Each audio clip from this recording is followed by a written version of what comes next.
আসসালামু আলাইকুম। অর্গানিক কেমিস্ট্রির ধারাবাহিক লেকচারে তোমাদের সবাইকে স্বাগতম। আজকের ক্লাসে আমরা মূলত সমগোত্রীয় শ্রেণী এবং সমগোত্রীয় শ্রেণীর বৈশিষ্ট্য সম্পর্কে আলোচনা করব। তো চলো শুরু করা যাক। প্রথমে দেখো আমরা এখানে লিখে রেখেছি যে সমগোত্রীয় শ্রেণী জিনিসটা কি। দেখো সমগোত্রীয় শ্রেণীটা হচ্ছে এখানে একই প্রকার মৌল সমন্বয়ে গঠিত সমধর্মী জৈব যৌগ সমূহকে তাদের ক্রমবর্ধমান আণবিক ভর অর্থাৎ তাদের অনুষ্ঠিত কার্বন পরমাণুর সংখ্যার ক্রমবৃদ্ধি অনুসারে পরপর সাজিয়ে যে সারি পাওয়া যায়, তাতে যদি পাশাপাশি দুটি যৌগের মধ্যে মিথিলিন মূলকের পার্থক্য থাকে এবং যৌগগুলোকে একটি সাধারণ সংকেত দ্বারা প্রকাশ করা যায়, তাহলে ওই সারিকে ওই যৌগসমূহের সমগোত্রীয় শ্রেণী বলে। অনেক বড় একটা কথা আমরা এখানে লিখে রেখেছি, যেটা আমাদের প্রথম পড়ে কারোরই হয়তো বোঝার কথা না। আমরা এই লেখাটাকে আমরা কয়েকটা উদাহরণের মাধ্যমে যদি দেখার চেষ্টা করি, তাহলে বিষয়টা আমাদের কাছে আরো ক্লিয়ার হবে। তো চলো প্রথমে আমরা এখানে কয়েকটা উদাহরণ দেখি। যে এখানে প্রথমে আছে মিথেন, এটার নাম হচ্ছে মিথেন। এরপরে CH3, এটা হচ্ছে ইথেন। নামকরণ নিয়ে আমরা পরবর্তী ক্লাসগুলোতে ইন ডিটেলস আলোচনা করব। এখন বোঝার স্বার্থে আমরা কয়েকটা এখানে নাম লিখে নিচ্ছি। এটার নাম হচ্ছে প্রোপেন। আমরা জানি 3টা কার্বন থাকলে প্রোপ, আর এটা যেহেতু অ্যালকেন সেজন্য অ্যালকেনের নামের শেষে এন হয়, এজন্য এটা হবে প্রোপেন। এখন দেখো যে আমাদের যে সমগোত্রীয় শ্রেণী তার সংজ্ঞাতে কি বলা হয়েছে, যে একই প্রকার মৌল সমন্বয়ে গঠিত। দেখো এখানে প্রথমে বলা হয়েছে একই প্রকার মৌল সমন্বয়ে গঠিত। দেখো এখানে আমরা যে 3টা যৌগ লিখেছি, সেখানে দেখো যে 3টার ভিতরে কিন্তু কার্বন এবং হাইড্রোজেন রয়েছে। কার্বন এবং হাইড্রোজেন রয়েছে এই 3টার ভিতরে, কার্বন এবং হাইড্রোজেন রয়েছে। অর্থাৎ দেখো যে আমরা প্রথম যে কথাটা যে একই প্রকার মৌল সমন্বয়ে গঠিত, দেখো এই 3টা যৌগ কিন্তু একই প্রকার যৌগ, একই প্রকার মৌল। কার্বন এবং হাইড্রোজেন ব্যতীত অন্য কোনো মৌল বা পরমাণু নেই, এবং যৌগসমূহকে তাদের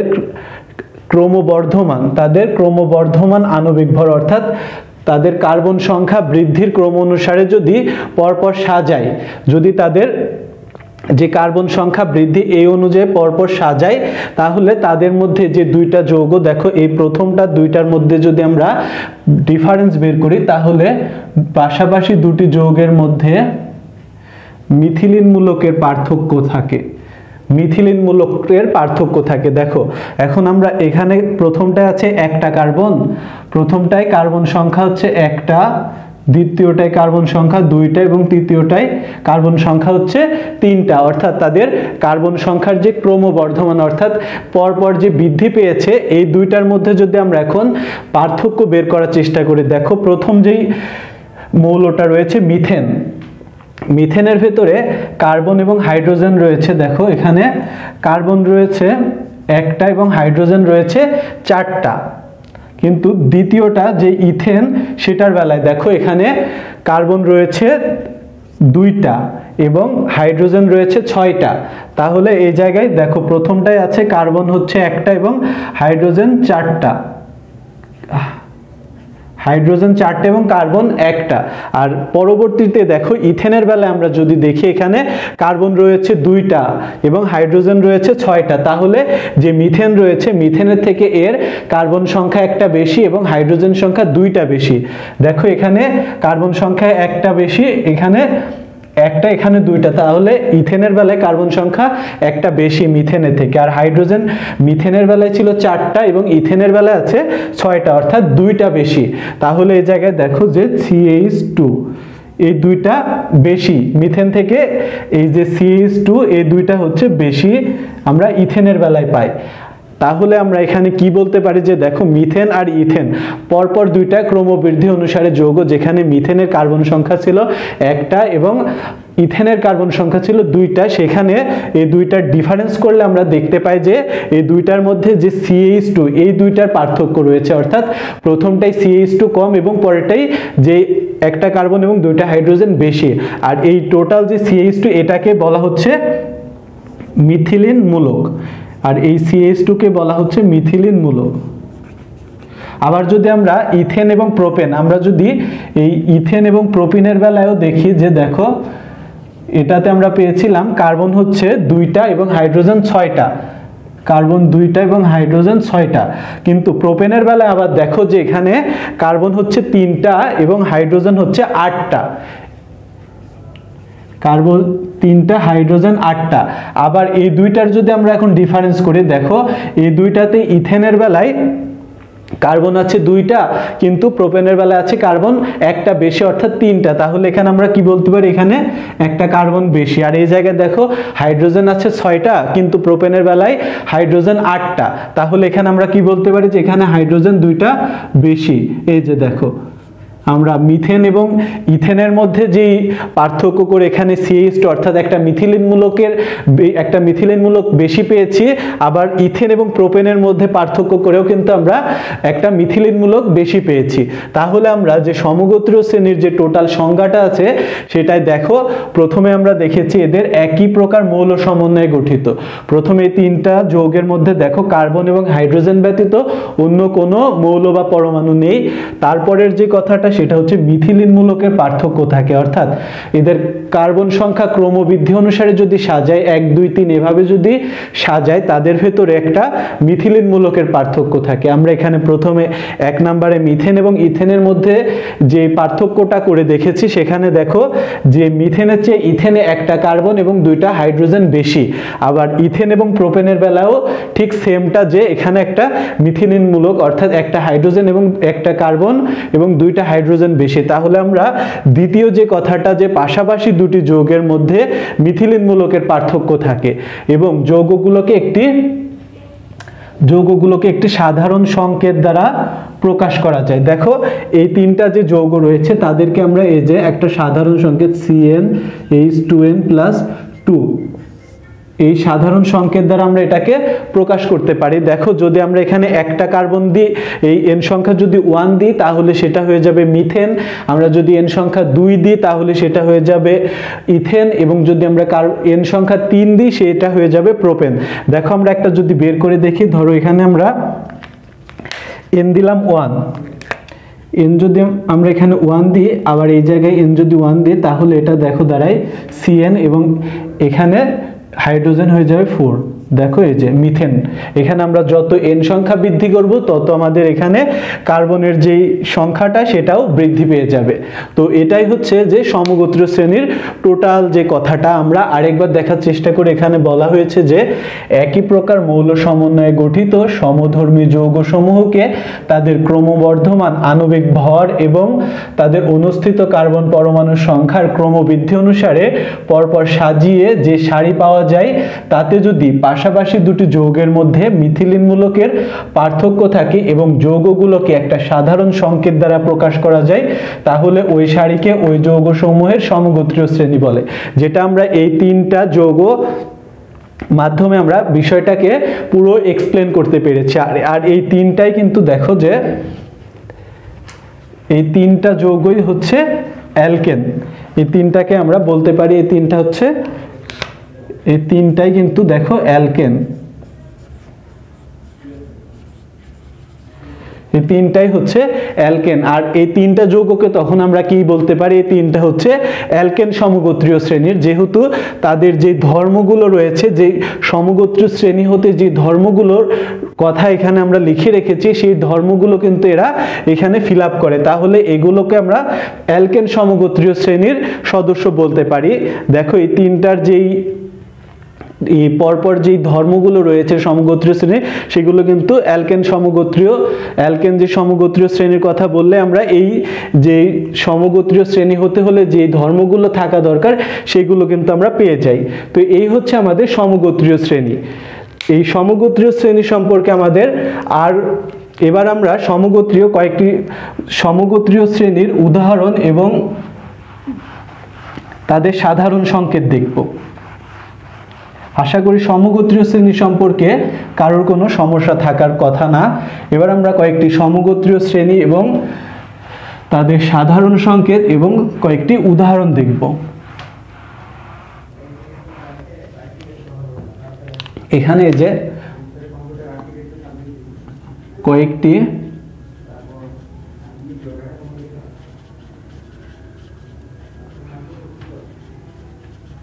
সমগোত্রীয় শ্রেণী, এদের সাধারণ সংকেত এবং উদাহরণ দেখব।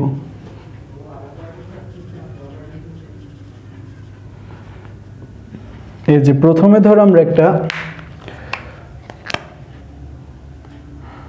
CnH2n, প্রথমে আমরা এভাবে না লিখে যে সমগোত্রীয় শ্রেণীর নাম, প্রথমে আমরা ধরো অ্যালকেন দেখব। প্রথমে হচ্ছে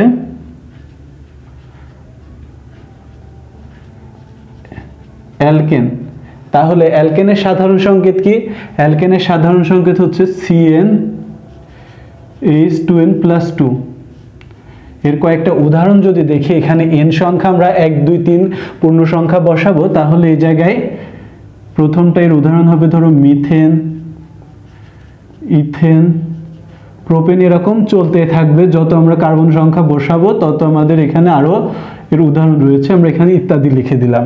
এবার 2 নম্বরে আমরা যেটা দেখব সেটা হচ্ছে অ্যালকিন।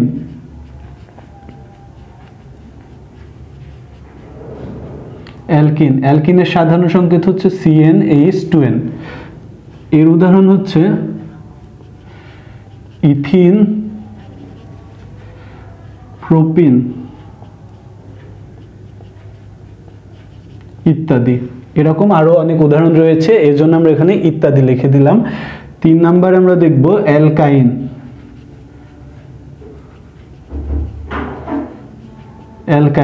অ্যালকাইনের সাধারণ সংকেত হচ্ছে CnH2n-2। তাহলে এর উদাহরণ হবে CH ট্রিপল বন্ড CH, তারপরে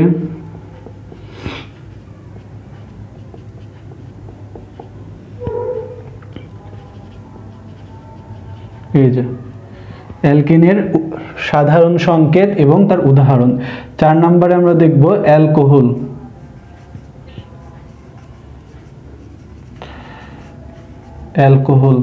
অ্যালকোহলের সাধারণ সংকেত কি? অ্যালকোহলের সাধারণ সংকেত হচ্ছে CnH2n+1OH। এটা হচ্ছে অ্যালকোহলের সাধারণ সংকেত। তাহলে উদাহরণ হবে CH3OH, CH3CH2OH ইত্যাদি। এরকম আরো অনেক উদাহরণ রয়েছে। 5 নম্বরে আমরা দেখব অ্যালডিহাইড।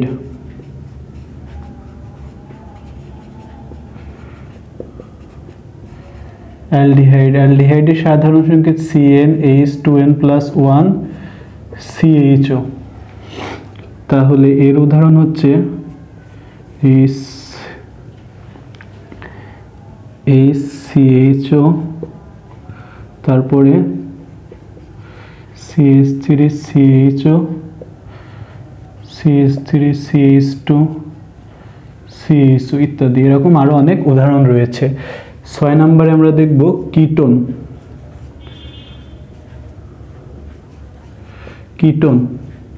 কিটোনের সাধারণ সংকেত হচ্ছে CnH2nO।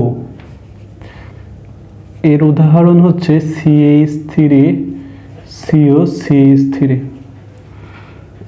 তারপরে রয়েছে CH3CH2COCH3 ইত্যাদি। এবং 7 নম্বরে লাস্টে আমরা আরেকটা উদাহরণ দেখব, সেটা হচ্ছে কার্বক্সিলিক অ্যাসিড।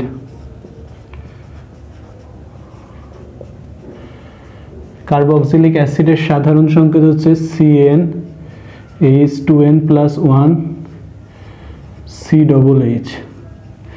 এর সাধারণ সংকেতের উদাহরণ হচ্ছে CH3COOH,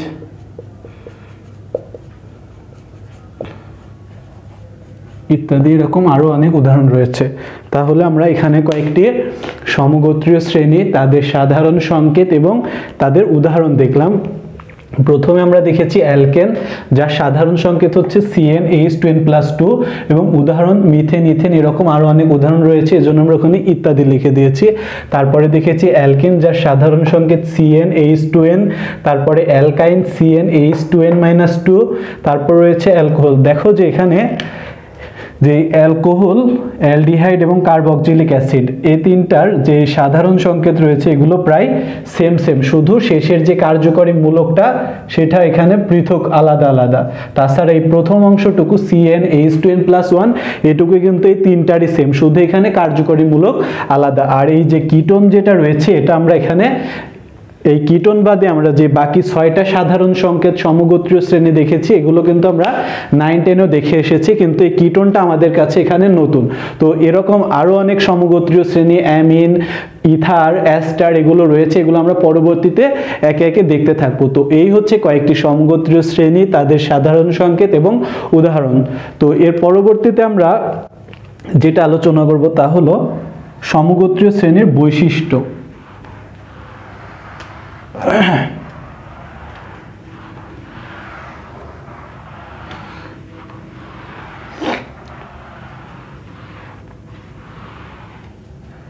সমগোত্রীয় শ্রেণীর বৈশিষ্ট্য।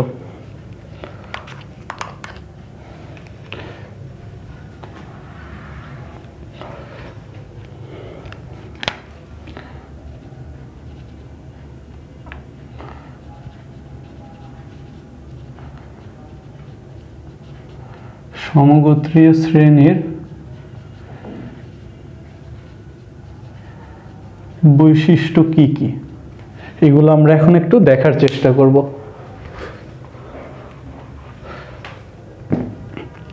এক নম্বরে আমরা যে বৈশিষ্ট্যটা দেখব তা হলো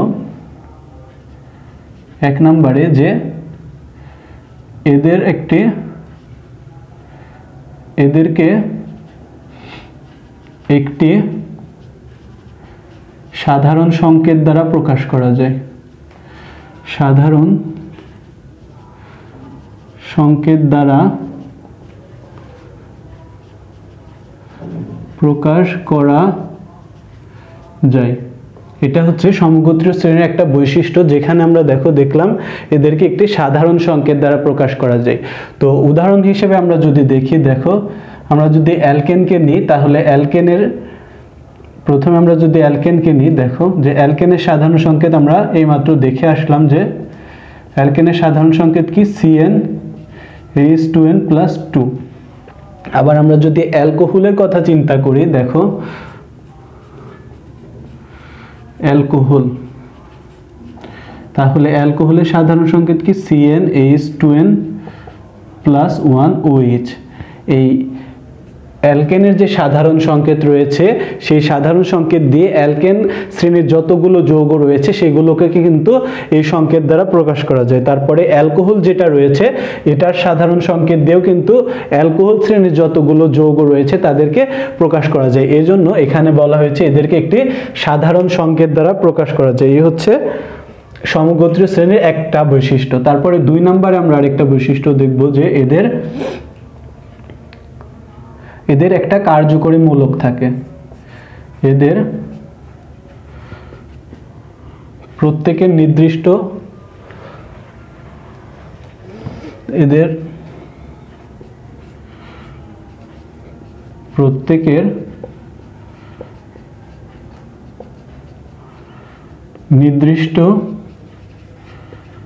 একটা কার্যকরী মূলক থাকে। তো এই কার্যকরী মূলক জিনিসটা কি এটা আমরা পরবর্তী ক্লাসে ইন ডিটেলস আলোচনা করব। তো এখন শুধু এই বৈশিষ্ট্যটা বোঝার ক্ষেত্রে ধরো এখানে আমরা একটা এক্সাম্পল দিই। এখানে প্রথমে আমরা অ্যালকোহলের একটা উদাহরণ যদি দিই, দেখো CH3CH2OH এবং আরেকটা যদি আমরা অ্যালডিহাইডের একটা উদাহরণ দিই,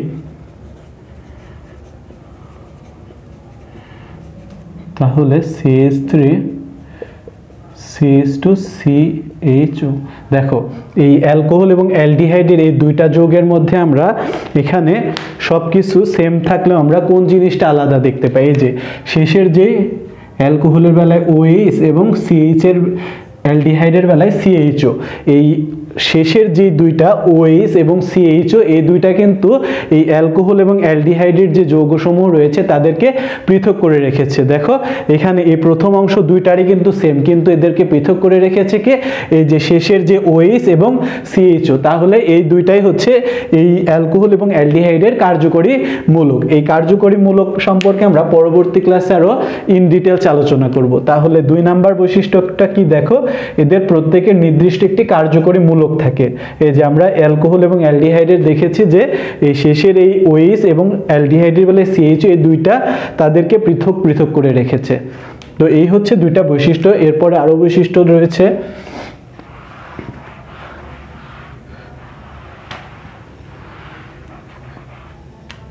তিন নম্বরে যে বৈশিষ্ট্যটা দেখব,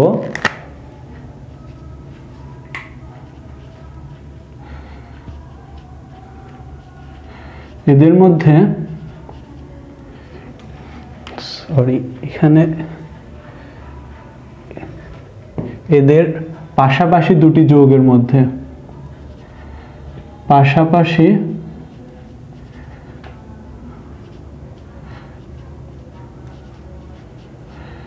যৌগের মধ্যে মিথিলিন মূলকের পার্থক্য থাকে, যেটা আমরা অলরেডি আলোচনা করে এসেছি। মিথিলিন মূলকের পার্থক্য থাকে, অলরেডি আমরা এর আগে দেখে এসেছি, তাও আমরা আরেকবার এক্সপ্লেন করি। এটা দেখো যে এখানে যদি আমরা দুইটা যৌগ নেই পাশাপাশি, অর্থাৎ তাদের কার্বন সংখ্যা বৃদ্ধির ক্রম অনুসারে যদি আমরা পরপর দুইটা যৌগ নিই, দেখো প্রথমে আমরা যদি এখানে ইথেন নিই এবং আমরা যদি প্রোপেন নিই,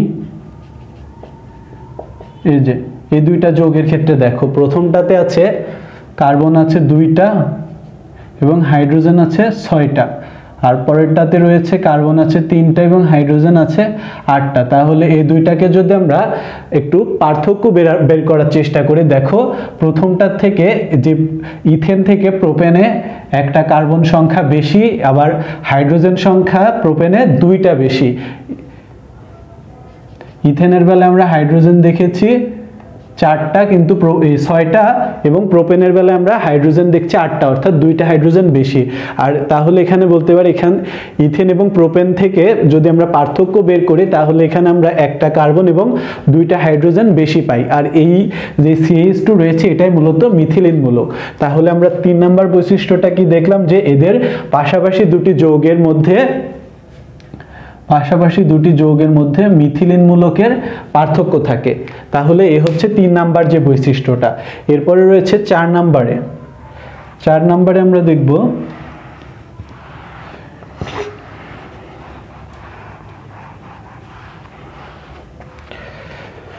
চার নাম্বার বৈশিষ্ট্যটা হচ্ছে এদের একই সাধারণ সংকেত। এদের একই সাধারণ সংকেত থাকায়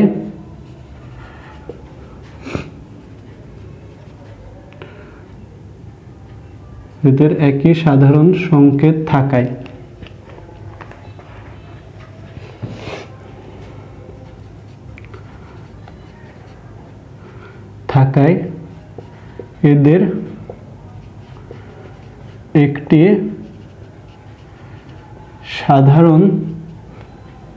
পদ্ধতির মাধ্যমে প্রস্তুত করা যায়।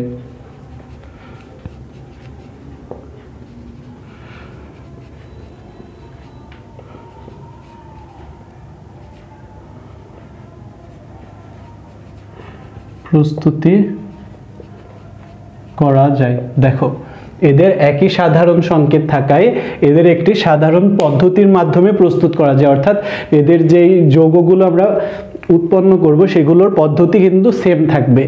কিভাবে, আমরা একটা উদাহরণ যদি দেখি, দেখো এখানে মনে করো আছে ইথেন। আমরা প্রথমে ইথেন এবং ইথেন থেকে আমরা প্রস্তুত করব ইথিন, এখানে রয়েছে ইথিন এবং ইথিন থেকে আমরা প্রস্তুত করব ইথেন। এখানে যদি আমরা হাইড্রোজেন নিই এবং এখানে নিকেল প্রভাবকের উপস্থিতিতে 250 ডিগ্রি সেলসিয়াস তাপমাত্রায় যদি আমরা এটাকে বিক্রিয়া করাই তাহলে এখানে আমাদের উৎপন্ন হবে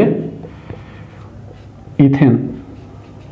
এই যে এখানে যেহেতু দুইটা হাইড্রোজেন রয়েছে, এই দুইটা হাইড্রোজেন এই দুই জায়গায় যুক্ত হয়ে এখানে আমাদের তৈরি হবে ইথেন।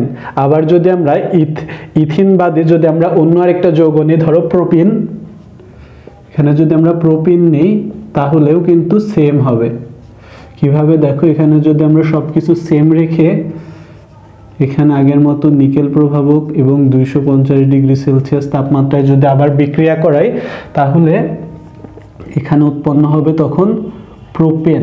প্রোপিন থেকে উৎপন্ন হবে প্রোপিন, প্রোপিন থেকে উৎপন্ন হবে প্রোপেন। প্রথমটা আমরা ইথিন থেকে ইথেন এবং পরবর্তীতে আমরা প্রোপিন থেকে প্রোপেন। শুধু এখানে কার্বন সংখ্যা বৃদ্ধি পেয়েছে, তাছাড়া এদের যে এই অ্যালকেন যে উৎপন্ন করার যে পদ্ধতিটা সেটা কিন্তু সেম। দেখো আমরা দুই জায়গায় কিন্তু একই প্রভাবক এবং একই তাপমাত্রা রেখেছি, শুধুমাত্র চেঞ্জ হয়েছে কি এদের কার্বন সংখ্যা। তাহলে আমরা কি বলতে পারি, এদের একই সাধারণ সংকেত থাকায় এদেরকে একটি সাধারণ পদ্ধতি অর্থাৎ একই পদ্ধতির মাধ্যমে একটা সমগোত্রীয় শ্রেণীর সকল সদস্যকে প্রস্তুত করা যায়। এই হচ্ছে 4 নাম্বার যেই বৈশিষ্ট্য সেটা। এখন লাস্টলি আমরা আরেকটা বৈশিষ্ট্য দেখব।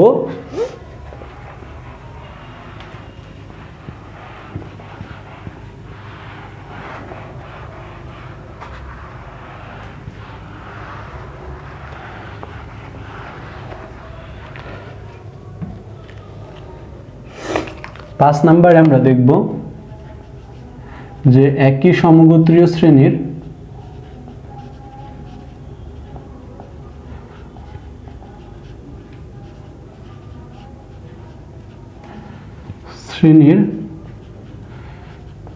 যৌগসমূহের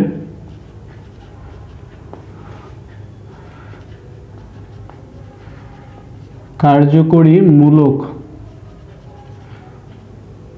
একই থাকায়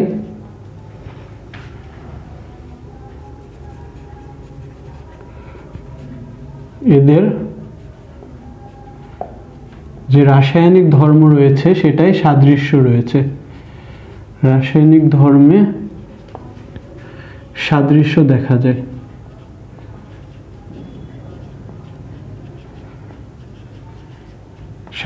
দেখা যায়। কেমন করে দেখো, যেখানে যদি আমরা অ্যালকোহলের একটা উদাহরণ দেখি যে CH2OH, আবার এখানে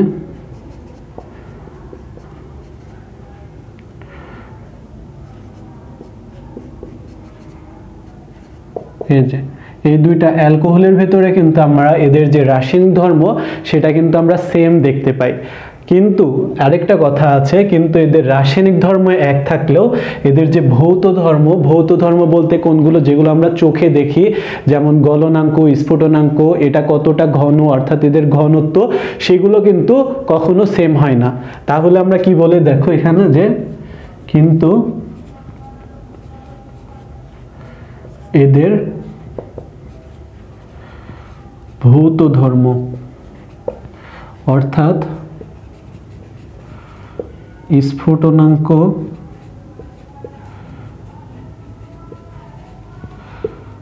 গলনাঙ্ক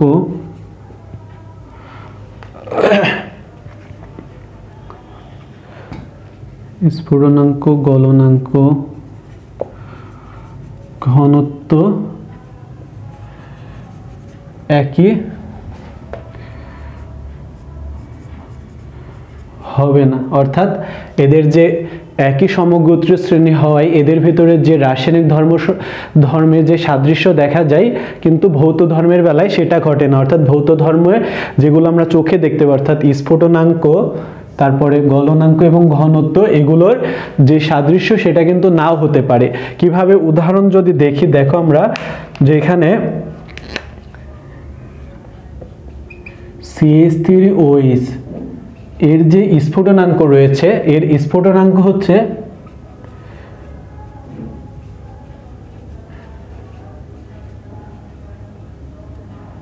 65 ডিগ্রি সেলসিয়াস। এর যে স্ফুটনাঙ্ক রয়েছে মিথানল, এটার নাম হচ্ছে মিথানল। এই মিথানলের স্ফুটনাঙ্ক হচ্ছে 65 ডিগ্রি সেলসিয়াস। কিন্তু ইথানলের বেলায় আমরা CH3CH2OH, ইথানলের যে স্ফুটনাঙ্ক রয়েছে সেটা কিন্তু আমরা ভিন্ন দেখতে পাই। তার স্ফুটনাঙ্ক কত? 78.3 ডিগ্রি সেলসিয়াস। তাহলে কি দেখো, আর এটার নাম হচ্ছে ইথানল। তাহলে 5 নাম্বার বৈশিষ্ট্যটা আমরা আরেকবার দেখার চেষ্টা করি, যে এখানে বলা হয়েছে যে একই সমগোত্রীয় শ্রেণীর যৌগসমূহের কার্যকরী মূলক একই থাকায় তাদের রাসায়নিক ধর্ম সাদৃশ্য দেখা যায়। দেখো, যেখানে আমরা প্রথমে নিয়েছি ইথানল এবং প্রোপানল, এদের যে রাসায়নিক ধর্মটা সেটা কিন্তু অনেকটা সাদৃশ্য দেখা যায়, কিন্তু এদের যে ভৌত ধর্ম রয়েছে, অর্থাৎ এদের যে স্ফুটনাঙ্ক, গলনাঙ্ক, ঘনত্ব, এটা কিন্তু সাদৃশ্য দেখা যায় না। যেমন আমরা এখানে উদাহরণের মাধ্যমেও দেখেছি যে মিথানল যেটা রয়েছে তার স্ফুটনাঙ্ক হচ্ছে 65 ডিগ্রি সেলসিয়াস, কিন্তু ইথানল রয়েছে তার যে স্ফুটনাঙ্ক সেটা কিন্তু আবার ভিন্ন, তার থেকে বেশি। অর্থাৎ এখানে কার্বন সংখ্যা বৃদ্ধির সাথে তার স্ফুটনাঙ্ক বৃদ্ধি পেয়েছে। তাহলে এই জায়গায় যে 5 নাম্বার যে বৈশিষ্ট্যটা রয়েছে সেখানে কিন্তু এর রাসায়নিক ধর্ম সাদৃশ্য অর্থাৎ সেম থাকলেও এর ভৌত ধর্ম কিন্তু সাদৃশ্য থাকে না। তাহলে এই হচ্ছে যে সমগোত্রীয় শ্রেণীর যে বৈশিষ্ট্যসমূহ রয়েছে সেইগুলোর একদম সর্বশ্রেষ্ঠটা। তো এই ছিল সমগোত্রীয় শ্রেণী এবং তার বৈশিষ্ট্য। আশা করি এই পুরো ভিডিওটা দেখার পরে সমগোত্রীয় শ্রেণী, তার বৈশিষ্ট্য সম্পর্কে আর কারো কোনো সমস্যা হওয়ার কথা নয়। এরপরেও যদি কোনো সমস্যা থেকে থাকে তাহলে ভাইয়াকে কমেন্ট করে অথবা ইনবক্সে মেসেজ দিতে পারো। তো আজকের ভিডিও এ পর্যন্তই। পরবর্তী ভিডিওর জন্য আমন্ত্রণ জানিয়ে আজকের মধ্যে এখানে শেষ করছি। ধন্যবাদ সবাইকে।